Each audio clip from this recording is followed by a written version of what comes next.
Newton's first law can be described as, an object at rest remains at rest, an object in motion remains in motion at constant speed unless acted upon by an unbalanced force. That's the definition from NASA, but to us race fans, we call it something else, a bad bump.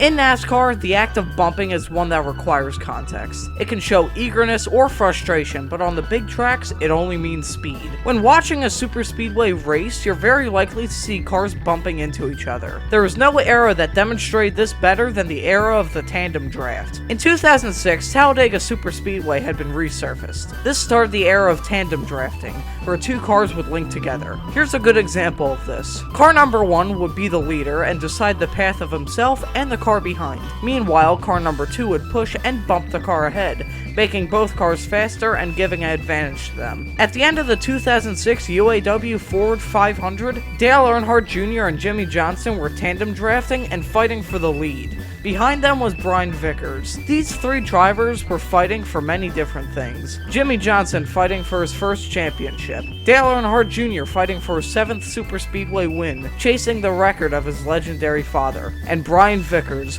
looking to get his first Cup Series victory almost 2 years after the death of Ricky Hendrick, the man who gave him a shot in the first place. 3 drivers, 3 different missions on one of NASCAR's biggest stages. These 3 journeys would be decided right here at the 2006 UAW Ford 500, on the last lap, on the backstretch, where one bad bump would split 3 careers away from each other forever.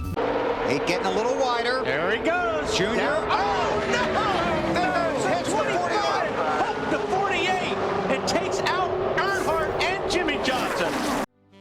Brian Vickers would win the battle, but he'd end up losing the war. Brian Vickers would only get 2 more wins in his NASCAR Cup Series career, and he never really made an impact. This moment here would be the defining moment of his career, but for Jimmie Johnson, it would only be a small bump in the road. Jimmie Johnson would win the Nextel Cup Series championship in 2006. Then he followed it up with 6 more in the next decade. Jimmie Johnson is one of only 3 men to win 7 NASCAR Cup Series championships. He's the greatest driver of the 2000s and possibly the greatest of all time. Unlike his legendary father and Jimmie Johnson, Dale Jr. would never reach the towering heights of the two. Jr. would leave his mother-in-law's team, Dale Earnhardt Incorporated, in 2008 to be teammates with Jimmie Johnson at Hendrick Motorsports. Unfortunately, Dale was never the bride in the championship, and he retired in 2017 with concussion issues, ending an honorary yet disappointing career. Fate is a word used liberally in modern society. Whether this be with horoscopes or voodoo, it's still used a lot. I don't like using the word myself, but in motorsports, it can be used. At the 2006 UAW Ford 500, the fates of 3 drivers were defined after one